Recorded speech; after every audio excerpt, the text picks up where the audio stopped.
Welcome back to Culture Cast, episode 25. Gonna be a bit of a shorter episode today. So hopefully things are a little more cohesive. Not as much to, recap stuff to go over. What we are going to talk about today is sort of using this episode as like a check-in point with both teams here, Thunder, Warriors, of course. Strengths and weaknesses that we're seeing from both teams, and points of maybe worry, and then potential add-ins we teams can do, signings or whatnot. Obviously, the trade deadline is a couple months away. We're not there yet, but we're getting closer and closer to that halfway point. It seems it always feels like it's forever away, but it's gonna run up on us pretty quickly. So, using this as a time is a little bit of a check-in is what we're gonna do. But yeah, let's just start right off with the Thunder. We'll go there first. As of today, December 11th, they played and beat the Jazz today. So the Thunder now improved to a record of 15-7. What are your thoughts right now as far as the Thunder look, strengths that they may have that you see, or weaknesses? Yeah, no, definitely. Starting off, 25% of the season's almost pretty much there. We're at Mm, 25% check-in. So there's still a lot of season left, 100%, but they're definitely impressing me a bunch. I was not expecting this much of a leap. They're honestly one of the powerhouses in the West right now, which yeah, most I'm definitely. not gonna say I'm very surprised, but I am a bit surprised. I was expecting more of a 5 to 6 seed finish, more so than a 2 seed at 25% of the season completed. It's interesting to me. The season, it's been very fun for a Thunder fan. We have a possible Rookie of the Year candidate, an MVP candidate, and Yeah, like you mentioned, we have maybe a Most Improved candidate. Probably not because he's a second-year player. It's not going to happen. That's how it goes usually. But yeah, there's lots of positives, and then there's a few negatives. One being, my biggest one is defensive consistency. And that is probably the biggest one I have. It's not something that is major. And I think as time goes on with this season, they are still ranked a top 10 defense in the league. They yeah, are top three in net rating as a unit. They are still a phenomenal team, but at times they can definitely let their foot off the gas a bit. The defense isn't always there. It's not how it should be like it usually are. They're yeah, phenomenal defenders on this team. They have the personnel to defend almost anyone in this league, yet at times they get a little lackadaisical and it just doesn't go their way. But aside from that, there's not too many weaknesses. Obviously, Giddey being a bit of an outlier on the team, not in the greatest way. He's not found his stride with the team. He's having trouble fitting in somewhat. I don't know if it's because yeah, of the fit. I don't know if he can't find a way with the ball. It's just kind of a rough fit right now. And if this happens, I don't know if this year would be the year he gets shipped, but definitely someone to look for in trade rumors, maybe even this year, yeah, which I wouldn't be very shocked. But if not, definitely a few things I hope they can count on. Isaiah Joe has been phenomenal off the bench, 100%. Casey yeah, Wallace, when he is off the bench, he's phenomenal. There are two best bench players at the moment. There's definitely a lot of players on this team that you can trim the fat with, though. I'm not a fan of Poku. I think he should be moved on. Jalen Williams out of Arkansas has a really bit of a weird start so far. He's not bad, but he hasn't been what I expected. And there's yeah, a few different things. Asamoah Deng doesn't really get the minutes to really show what he can prove, so it's kind of hard for him. He's in a weird spot. Trey Mann, same situation. I think he can be a very solid player on another team, but not the Thunder. He is not a fit for this roster. But aside from that, not too many complaints. I love what I see, and I wouldn't be very shocked if they have somewhat of a early exit in the playoffs, maybe a second round exit. It's just a very young team, and mm, they don't have the experience in the playoffs, and I think that's okay. They don't have any vets realistically, being SJ being their one of their only players going to the playoffs on this roster. So yeah, even then, he's only been twice. So it's kind of hard to go to the yeah, playoffs and expect instant success when you have players that haven't been there. But you never know. The Suns did it a few years back with Chris Paul and Booker, and the rest of that roster is brand new to the playoffs, and they went all the way to the finals. I could be completely wrong, but I'm starting to think that this team is very solid. And I think next year, I think they'll be realistic top three contenders in the whole league. But this year, I definitely think it's a very strong start, and I love everything I'm seeing so far. Very few minor things that aren't horrible, but definitely a few things they can work on for sure with the rest of the season to play on. yeah. No, I think you're right about the defensive consistency as well as the defensive rebounding. Yeah, Currently 15th in defensive rebounding and last place in the league in defensive rebounding percentage, which is not a great thing. I mean, teams are just like very willing to crash on you guys 100%. And there's not much contest. I mean, it makes sense because you guys are you're very liable to like really get back in transition to defend. So, there it's a give and a take kind of thing, but it's one of those where you hope the athletes like Lou Dort or Jalen Williams hold back just a little bit because teams are kind of taking advantage of that. But I think what we've said quite a bit this season for you guys is just the bench. yeah, You guys have a couple bench staples, but I think defensive consistency stuff comes from you have a couple guys on the bench and not met. You don't have like a Matisse Thybulle who can come in and yeah. be one of those specialist guys to come off, or a Josh Hart or something like that. I mean, Kenrich Williams at one Very point was solid. somewhat like that. Yeah, Not so much like a KJ Martin kind of dude, but sort of a more offensive version of that. But yeah, there are a couple, toolsy guys in your roster that can kind of help that role. But I definitely think if any signings, add-ons, trades, whatever, it should probably be in that vein of getting some vets, some defensive minded vets onto that bench. And I think you guys are solid. I mean, we get into the strengths of you guys right now. I mean, it, like beyond elite offensively, you guys have yeah, just absolutely skyrocketed this season. Top three in field goal percentage, leading the league in 3-point percentage at 39%, number one in free throw percentage, top five lowest turnover percentage, top five in effective field goal percentage, and top three in true shooting percentage. So you guys take care of the ball. You don't take too many shots, but you make more shots than anyone else. You get into the free throw line and you shoot the free throws well. You take threes, not too many, but you make them. yeah, Like you guys are just an extremely efficient offense. You take smart shots. You don't take risks. You got guys that are just they break down defenses like not many other teams can. I mean, Shea is someone that I would consider at this point to be unguardable. yeah. I really think so. It's like you can't leave him off of shooting threes. Like you're okay with him shooting, but he's not a bad 3-point shooter. No, You by no can't means. play him straight up because he's kind of in that hardened mold of he's just going to rip under. He's going to draw the foul and get to the free throw line and have a 15 free throw a night game, you know, or he's going to finish around the rim. I don't think there's a single guard in this league, not even Kyrie Irving, that's a better finisher at the rim than Shea. I Yeah, really don't. I think he's that elite. And not to mention, he's 6'6". He could post up guards. He can shoot that mid range through any contest, really. And then now he's got lob partners like Chet, as well as pick and pop guys like Chet. So I just this offense you guys have is unbelievable. yeah. And defensively, like you said, you still are top 10. It's not that you guys are a bad defense. It's just No, the bench is the only thing. Once Lou Dort comes off the floor, once Jalen Williams comes off the floor, that's when the consistency issues start to rise because Josh Giddey is not a very good defender. no, by no Cason means. Wallace is all right, but he's a guard. So regardless, he's kind of specialized in the sense that he's mainly going to stick ones and twos, right? And Isaiah Joe, as good as he is offensively, he doesn't have too much value defensively. He's not someone you're going to pin on the best guy on the roster. You kind of want to hide him a little bit. So I think, yeah, like just a couple veteran defensive guys bringing him in at some point. That's all you really need. And, is that going to shoot you guys to the finals? Maybe not.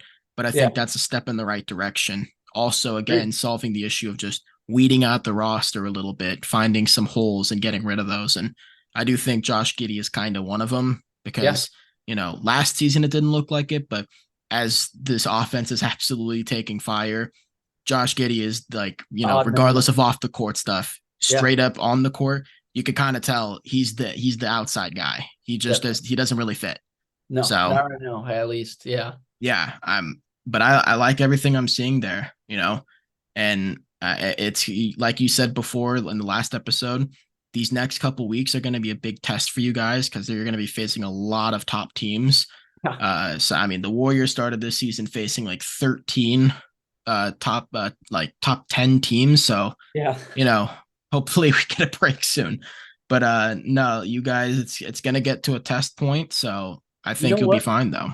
The Warriors, I read something like last week. You guys statistically have the easiest schedule all the way out. Yeah, Yeah. this was like we had the toughest start, and we're gonna have the easiest back leg, but Yeah. still a lot of. I mean, still gonna Oh, lead the league in so back to backs, but yeah. Jesus Christ, like, hey, our oldest roster in the league, yeah, travel the most miles of anybody on the fucking league. So, but no, I like where the Thunder are at, man. There's not many Yeah. complaints you can really have. I think they're just like, I mean, it's kind of ironic too when you look at them because most young teams, the first thing you think of they're not going to be good at is taking care of the ball, Yeah. being efficient, and ultimately just having a smart, cohesive offense. Typically, you're going to see a young team excel defensively because they're so athletic. They get on the defensive glass, on the offensive glass, and they're just kind of athletes everywhere. Yeah. But you guys have taken kind of the opposite approach, and not in the Denver way where it's like, balls to the wall offense. Who knows what defense is anymore? Like, Yeah. yeah, I think this is just an absolute leap pad for you guys to move forward.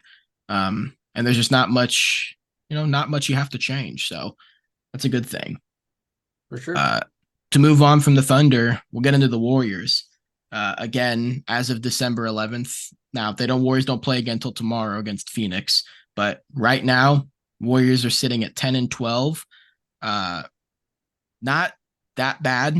I mean, not great, but not that bad considering again how tough the schedule has been, the Draymond suspension, the offensive struggles, the defensive inconsistencies. There's a lot that this Warriors team has issues with, and we've talked about it before, but I want to open things up and just go on a little mini rant here about one person, and he's the fucking fault of everything. And I'm so sick of him, and I want him gone. And that's Andrew Wiggins. Yeah. I'm gonna be very harsh here. All right. And I hope he's watching this. Andrew, okay, he's not gonna watch. But if you do, if he manages to see this, which would be hilarious for one, but if he manages to see Andrew Wiggins, you're pathetic, dude. What is this? Where a 28-year-old super freak athlete, 3-level scorer, was once a top 3 perimeter defender in the league, should be averaging with ease 25, 8, and 5 a night without hesitation, can barely get to 15 points. Inefficient, not really there on the glass much. He makes an effort sometimes, and when he does want to have an offensive night, the rebounding isn't there, and he turns the ball over. He's not very consistent defensively. He doesn't fight over screens. He's just a head in the clouds guy. You're making a max contract. The ship is sinking, and he's just like, I don't know. I'm gonna let Klay Thompson with 2 bum legs try and figure this one out. It bothers me. It really bothers me that it's like this is the moment to take initiative. Yeah. I mean, forget whatever insecurities this dude may have or whatever is going on up top. This is the moment where great players separate themselves from check cashers. You know what I mean? This is where Andrew Wiggins needs to come in here and say, these guys are dying right now. And I'm the link that saves everything. Because he is. Look at the game we just had against you guys. I know the Warriors lost and it was another fucking disgusting ending. Yeah. Whatever. This is just going to be the case until we get some sort of defensive consistency. But Klay Thompson had his best game of the season. Yeah. Why is that? Because the offense, everyone was making an impact on a night where Steph didn't have it. You guys really held him down. Steph did not have it, but everyone else was doing such a great job that Klay did not have to be on ball. He could just rotate the perimeter, get in the back cuts, do the stuff that prime Klay Thompson was doing in the peak of the Warriors dynasty.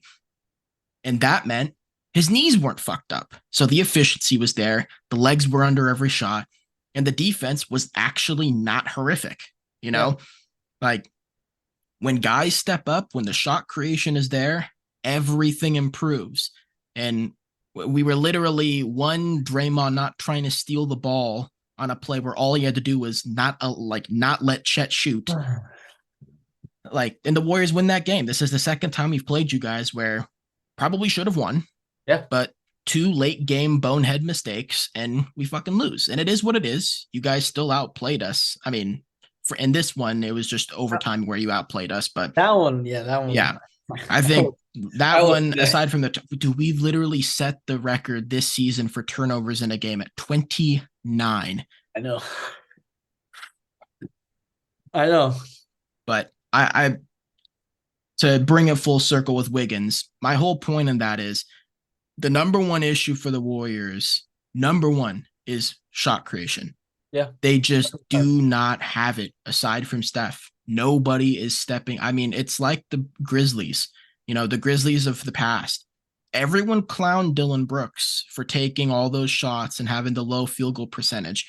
The question that should have been asked was not, why is Dillon Brooks shooting a low percentage? The question that should have been asked was, why is Dillon Brooks having to shoot in the first place?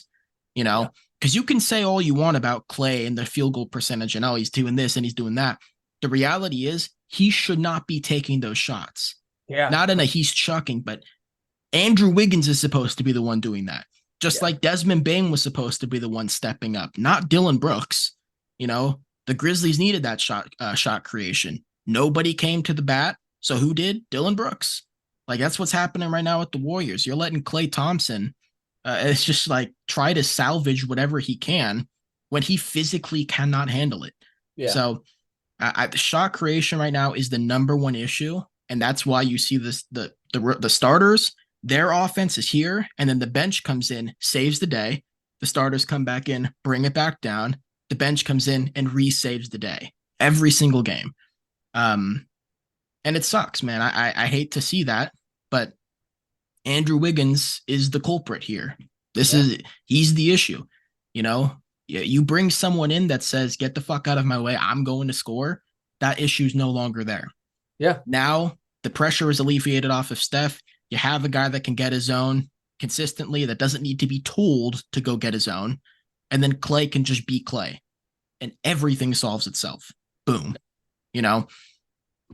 And to get into the strengths and weaknesses of the Warriors as it stands, current issues, I'm not even going to talk about too much offense. There isn't too much offense to talk about because shot creation is the issue that raises most of the offensive stuff. However, one point of emphasis, reducing the turnovers. This has always been the bane of the Warriors' existence, are the fucking turnovers. Even when Kevin Durant was there, the turnovers were still an issue. Currently ranked 26th in the league, averaging 16 a game. It's hard to win basketball games when you can't outscore your opponents, you can't stop them defensively, and you're not creating turnovers yourself. And you're fouling a lot. The Warriors are one of the worst teams when it comes to fouling. So, turnovers, they got to stop. And it's not like they can't fix it because the first 6-7 games of the season, the Warriors were actually good at not turning the ball over much. Yeah. That was when Chris Paul was really in the flow of things, getting things rolling. The bench was really taking control of the games. Chris Paul kept that turnover rate down. But since he's kind of been out and the offense is starting to come alive, it's not. Those turnovers are flying right back up. I think I saw in maybe it was Gilbert Arenas' podcast, as it stands, Steph Curry has a 65-60 assist to turnover ratio. Yeah. Now, we know Steph's a good playmaker. So the logical conclusion, just watching, is he gets trapped. And because nobody else can create, he has nowhere to go, And so it's an issue. Yeah, it's a horrible issue. The second point of improvement that I think the Warriors need to really address is the point of attack defense. I think that's been such an issue because, again, the Warriors don't really have size to match guys like Anthony Davis or Embiid or Jokic or Chet. They need the point of attack defense and being able to stop guys on the perimeter. And they just haven't had that. Wiggins has been absolutely just non-existent. Klay can't handle it anymore. Steph, he gets mismatched all the time. The amount of times in that game against you guys where he's willingly taking on Shea and Andrew Wiggins is right there able to switch and doesn't. Yeah. Steph is people don't realize Steph is not unwilling to guard. Yeah. He's not a great defender, but he actually goes out and tries. Like just like in that moment in the finals, Clay talked about it on Matt Barnes' podcast. Like, I wish I told Steph to move. Like, I'm taking Kyrie, but Steph's someone who will just go do it. You'd like the reverse Andrew Wiggins. He doesn't have to be told. Like, he's going to take that challenge. But the point of attack defense, obviously Gary being out. I think he's actually going to be coming back in the next couple of weeks, which is shocking. I thought it was like a potential season thing. Um, Kuminga, beyond inconsistent, fouls way too much. Leapers leap. He's someone where if I put him on Shea, that dude's drawn 4 fouls in 2 minutes. Yeah. He's just gonna pump fake him to death, and Jonathan Kuminga ain't gonna do shit. Moses doesn't have the lateral quickness. Like, they need someone else to step up or to come in and change that, because unless you go out and get yourself a center like maybe a Jakob Poeltl or something, you're just not really going to be able to do much. Kevon Looney and Draymond can't do everything. And one of the biggest things as well is Draymond can't be Draymond if there's no perimeter defense, because he can't be a rover. He has to sit back.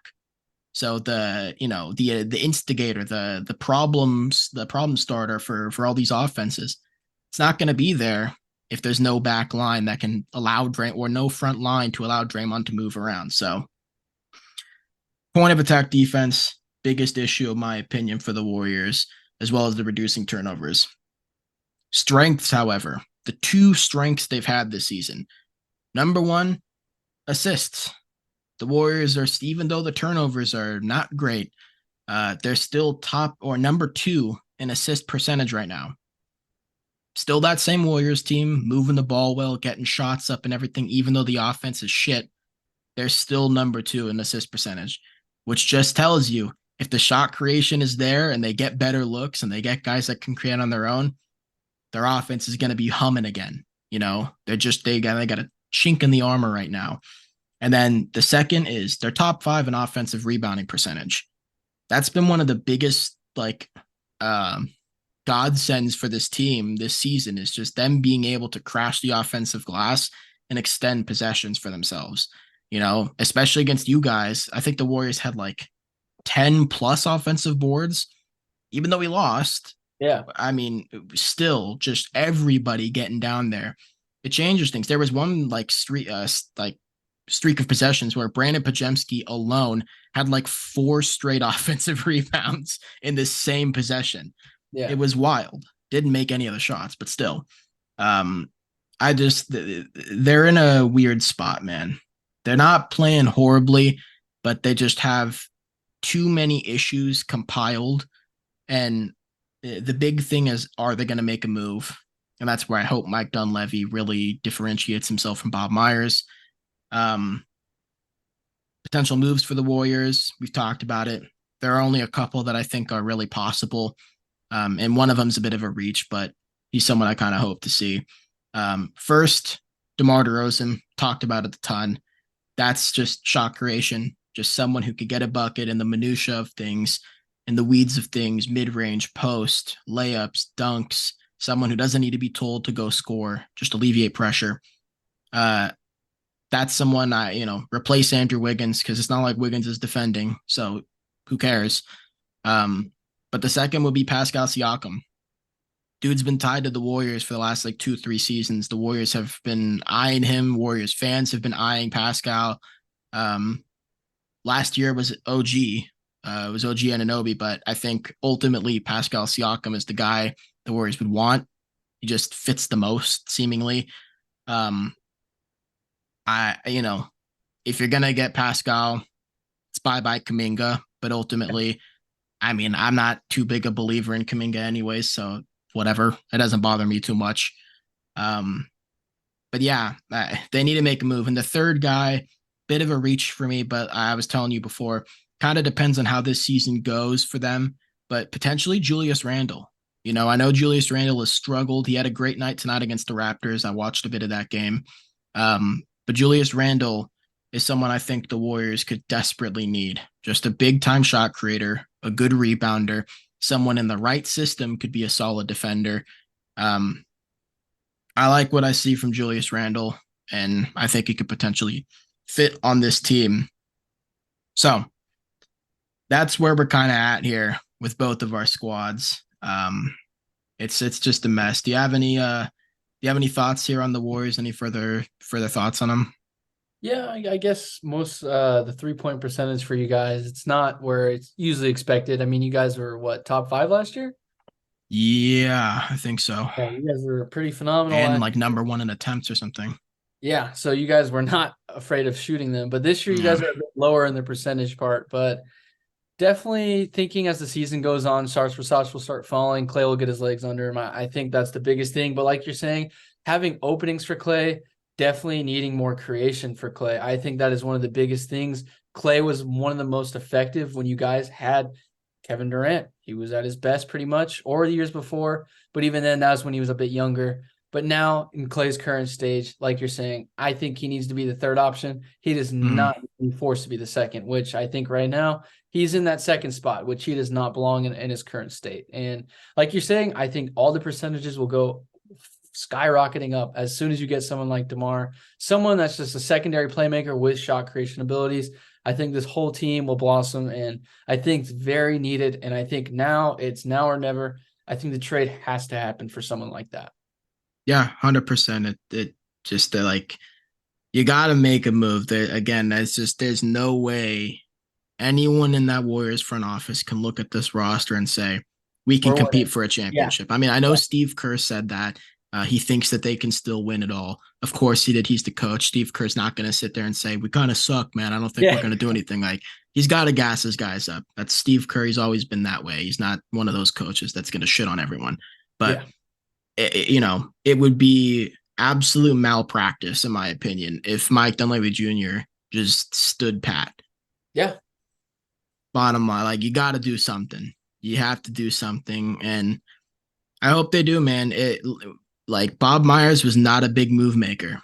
No. People forget that in the entirety of the dynasty of the Warriors, like they made one huge signing, one Yeah. huge thing, and that's KD. Like, if you want to count Andre Iguodala, Yeah. okay, cool, but that was like Cool. right Yeah. at the very beginning. Yeah. And then trading D'Angelo Russell for Andrew Wiggins, and you could say getting Andrew Wiggins helped you to a chip, sure, of course, but like, did that really pan out as we sit here in 2023? Not to the extent you expected. You expected Andrew Wiggins to not only help you win a championship, but take the reins from Steph and really help out this core. So, um, Dunleavy, your time to shine, man. Create a name for yourself. This is big time moments. The fan base wants to see a move made. So um, I really hope something happens. But yeah, we're in a bit of a tougher spot than the Thunder. I think the Thunder are a lot, and I don't even think you guys have to make a move. If you really wanted to just stay Yeah. still at the moment, I you think it'd be all could. right. Yeah. Yeah. Just see where things go, and then in the offseason address stuff. So for Definitely. you guys, you're at the very beginning of all of this. You'll Yeah. have plenty of time to make those tough decisions. But for the Warriors right now, like you said, now or never.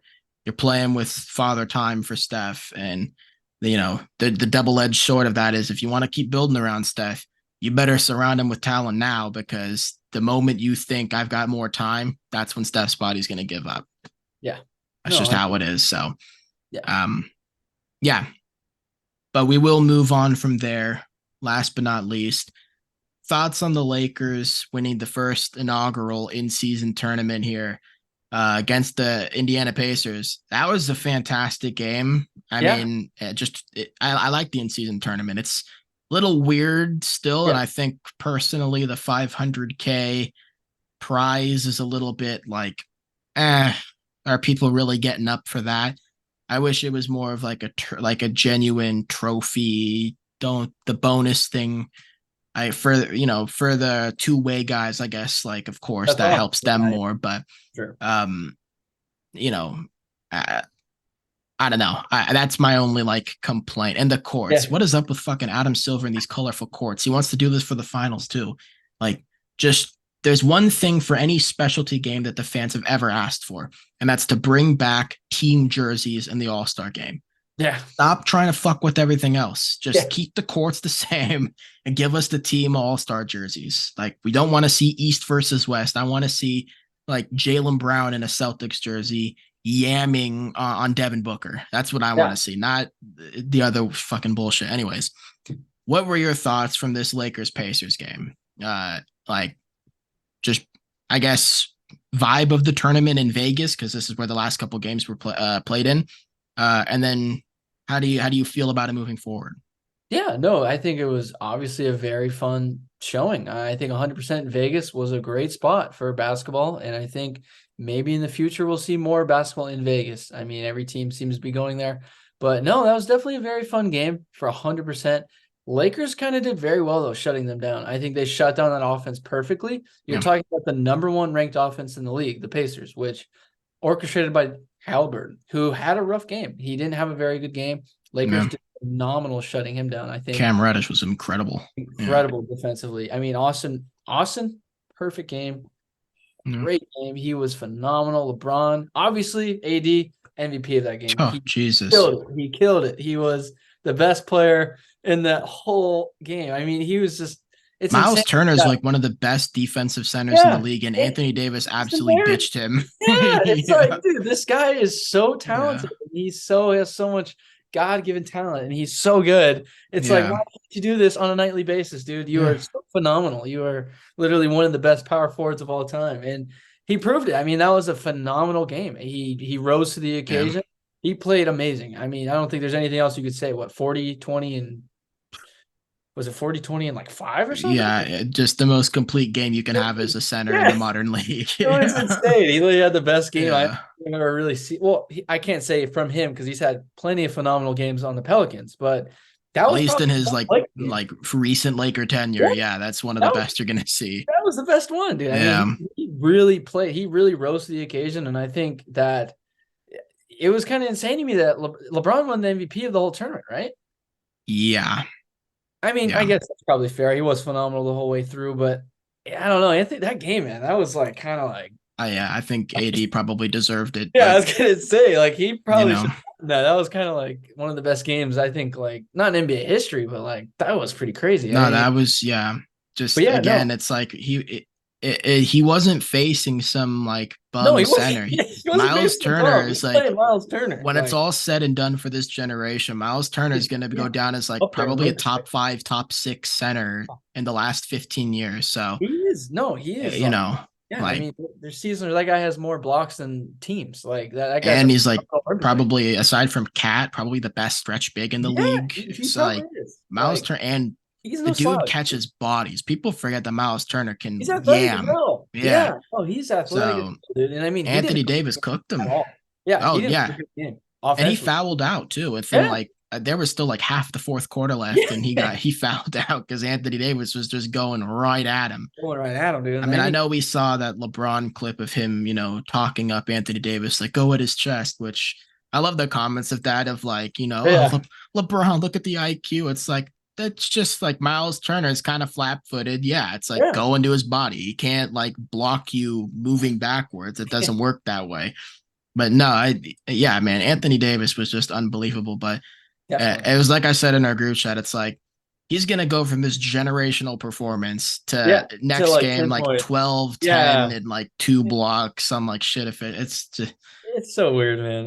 I don't get it, dude. This the guy could be like, dude's got like if he was league, like a bro. World of Warcraft character, he's got like the longest cooldown of any Yeah, fucking of any build. It's like, yeah, okay, great performance. Give him 3 weeks and he's got another one in him. Like, yeah. It's like, dude, it's like this guy, man. He can win MVP like almost every year if he yeah, played a like what how long is it ago? It's now like 3 4 years since since that 2020 season.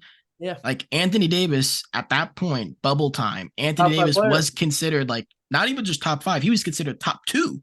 Him Yeah, and no, Giannis were the 1A, 1B for best player in the world at that point. I wouldn't And have that. now Yeah, we're sitting here and yeah. like I don't even know if many Top people 10. have Anthony Davis in their top 10. He Yeah, I might mean, be outside of it because of how inconsistent he is.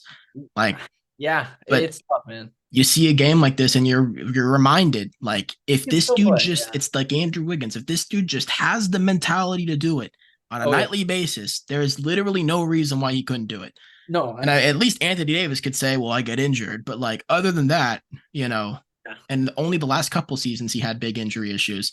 Like he should be in that MVP conversation. I every hope he year. gets back there because Anthony Yeah, Davis is super fun to watch when he's at his best. So, exactly. No, I'm with you. um, No, man. That's very true. It's a yeah. shame that he is what he is right now, but I mean, he still has plenty of gems, I think, in him, and I think Oh he yeah, showed that to us for sure. That was a phenomenal game. But yeah, no, shout out to the Lakers, man. They played great the whole 100%. tournament. They Yeah. I mean, it's a really weird thing. I don't know how it will be judged like in 20 years. It's a really Yeah. random thing. I don't know if that'll be looked at as like, oh, that's a huge accomplishment. I don't know if that's like, oh, it's just a very fun tournament we have in the NBA. I don't know. Mm, But hey, whatever, they won the first one and they did it pretty well. I'll say that. They shut down the number one offense yeah. in the league and they did a damn good job of it. So shout out. I got to give praise to the Lakers, man. They did their thing. Yeah, and that could potentially be like the rocket that they need to start moving forward in the standings Yeah, they're outside of the fifth. tournament They're because they fifth were right kind now. of a little Yeah, rugged they're for the weird. first couple Yeah. weeks, but now it's They look like, tough. They got yeah, Vanderbilt back, and they're looking tough again. They've been on yeah, defense. They look tough. There's still a few questions I have offensively, but their defense tough as hell. I mean, they're yeah, they 14. found their identity. That was what I was Yeah, saying before the season started was just, are they going to be that defensive team again, or yeah, are they going to just kind of be in mediocrity like they've been the last season or so? and So there's right plenty. now, they're back to that 2020, 2021 year of Yeah, just like, they're hey, we tough. lean and we throw our backs out on defense. That's where we're playing. So um again, it's like, if you could get 25, 10, and 5 from LeBron and then, the 25, 10, and 5 from Anthony Davis, Yeah, you'll be solid, man. There's just yeah. not No, much you could go wrong with. It's just you hope a couple of, hope Austin Reeves can bring it along a bit. Cam Reddish can hit those corner threes and whatnot. But yeah. no, yeah, they're looking good, man. They're looking good. So to kind of finish it out and round everything out here with the in-season tournament, how did you feel the vibe was of it throughout the, not just group stage, but everything in general when they got to Vegas, the final couple games? What did you get a sense that the vibe was? Could you sense any sort of intensity, change in play, or did it just feel like a regular game, just with a colorful court in a different place? Definitely feel some games had a lot more emotion to it than others. I definitely think that Bucks Pacer game had plenty of emotion to show. I think we saw Halliburton versus Dame off. That was pretty cool. I Yeah. thought that was awesome seeing them face off against each other. And they put on a show. I'll say that. They definitely were chirping at each other a bit there, but I definitely think there was intensity in certain games. I don't think every game matched intensity the same. Definitely Yeah. think the Pelicans Laker game was an example where I think the Lakers they beat the crap out of. I think like 40 balled them. That was Yeah, Zion's they most beat 'em. embarrassing Yeah, thing. it was just it was a horrible game, and Yeah. that's an example where, I mean, the Pelicans team they're pretty solid. They They're a definitely good team. I mean, it's play. They yeah. can play some balls. So that's why I was kind of like, I don't know, but Yeah. I definitely think yes, some games are definitely a lot more intense, but some not so much. I remember the Pelicans were like laughing about it, like, "What are you gonna do if you win?" And then it's like, Yeah. I don't know how people feel about. I don't know how the players feel about it. Zion and BI said we're going to the club. Oh, that's gonna get memed so hard. You got fucking like 30, 40 balled. Yeah, Zion looked like abs like he fat was. Charles Barkley out there, bro. Yeah, it Half was a an box of donuts, Charles Barkley. That shit was embarrassing, dude. ugly game for sure. Because I was gonna say, yes, some games I do definitely think there was a lot more intensity than I think the Kings Warrior game. That was one of the better examples. Yeah. That was a phenomenal in season game that we saw. And I liked you our games too. Our game in yeah, Oklahoma City, yeah, our first one. That yeah. was a fantastic game. 100%. That was one of the Yeah. games of the whole tournament. I think Yeah. maybe it wasn't the best, but definitely like top three of the whole tournament. That was a heck of fun. Yeah. But I definitely think some games, yes, I think there was some little bit of some playoff feeling to it. Definitely a little bit in some games. More so like people were saying, it's more so like the college tournament, I think. And I Yeah. think that definitely showed with the bracketing and the format for sure. But no, I definitely think there was a bit more intensity in certain games. I'm not saying every game, but there was some where I feel like, yes, there 100% was. I think every game that I watched the Pacers play, yes, they played with a chip on their shoulder and they played Yeah. phenomenal. I mean, Some teams definitely could like you could visibly tell they were taking it seriously. yes, 100%. Other teams just approached it like a normal game. Yeah. But I think that's the other thing about it too is like you brought up the college tournament, but I just think in general, like in like next season, I think everybody, like including the fans, are gonna view it differently. Like Yeah. for the group stage especially kind of felt like random and chaotic. So I feel Yeah. like next season, because now we know what it is and the Yeah. players know what it is and have been through it, I think the group stage will be even better next season because I think Yeah. everyone will take it seriously. Um, but I do kind of hope that I like the one thing that I kind of prefer, I guess, is not counting this to the regular season.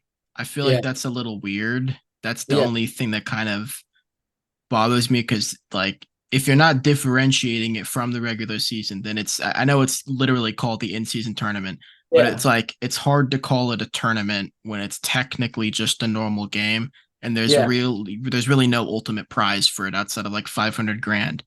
Like D'Angelo Russell said, like, what are you gonna do for the 500 grand? He's like, I'm gonna go on vacation. It's like what are you like shy of 500 grand now? You know what I mean? It's like, dude, 500 grand for you is fuck all. Like that's like Yeah. $1,000 for for normal people. But um no, it was just weird. Like I think that if it was kind of like the UEFA thing and soccer and all those Yeah. different outside cups where they are outside of the actual season itself, I think that's better because then it makes it feel like its own thing. And hey, you got to go tune in, man. The tournament's on. But yeah, other than that, man, I liked it. It was fun. Yeah. It was definitely fun, and I think especially like I said towards the end too, that's when everybody started playing full intensity because it kind of felt like a fuck it, we're here. Might Yeah. as well play hard, right? Um, I do think Vegas is an odd stage though because Yeah. it's neutral territory. People don't realize that about Las Vegas. It's kind of like a melting pot of all these different people from different sports areas. So you've got Lakers fans, Knicks fans, like most of the major markets go to Vegas. So Yeah. I kind of felt bad for Pacers fans. Like, Yeah. I mean, they didn't give a fuck that the Pacers were there. It was like lake show all day. Yeah. So I kind of I don't know if I'm a fan of it being in Vegas either, just because of that. Because I think any small market team is just gonna get treated like shit there. Yeah. Um, but those are kind of minor things. But yeah, other than that, man, any closing thoughts you might have on anything that we've talked about, or Not really so much. More so just that we're a quarter through the season yeah, and there's still plenty of ball left. But no, it's been a very, very pretty fun start to the season. It's 25% in and there's a lot of new stuff coming up and a lot of new players that are showing their faces and such. But no, it's been a pretty fun start. A lot of good rookies, obviously. Um, Not really too much else. Like I mean, I'm not really surprised by too much. It's been pretty fun. That's all I can say. That it's I been a will fun. say, yeah, who knew the Magic and Thunder would be like Yeah, dominating? two in both divisions. Yeah, Yeah, two in the respective conferences, which is kind of like okay, that's yeah, a shock to the shocker. system, but all right, Yeah, yeah, you know. definitely a bit interesting to see both those teams. But no, yeah, no, no, it's been pretty cool. I mean, I can't really. I'm more so surprised at the biggest surprise for me. It's not going to be that big. It's just the Kings are holding their own weight again, and they're looking pretty good again. I'm very surprised by that. I thought the De'Aaron Fox injury would set them back a bit, but Yeah. no, they're right back in the top team of the West, so they're right there. But no, not that many other surprises for me, man. It's been pretty straightforward so far. I mean, Yeah, not too we're much. getting there to that. Or like you said, 25% through. We're gonna that 50% mark is gonna come quickly. So, Yeah, no, wait, um, yeah, hopefully again, like we're seeing teams make the necessary decisions to either go all in or not, because this is no longer a league for mediocrity to survive. yeah, It's just the West is too packed. The East, because teams like the Pacers, teams like the Magic are stepping up and are really looking good. you yeah, know it's like eat or be eaten. So definitely. yeah, I hope December and January are filled with a lot of shit. So yeah, man, hope you guys liked the video. That's gonna do it there. Leave a like, comment, and subscribe. As always, link to In the Moment Hoops will be in the description. Go leave a like, comment, and subscribe over there. And yeah, we'll be back soon with another one, probably back to some recap stuff, depending on if any trades happen or whatever, then those will be talked about as well. But yeah, that's gonna do it. Have a good rest of your week and Monday night. And yeah, we'll see you. Peace.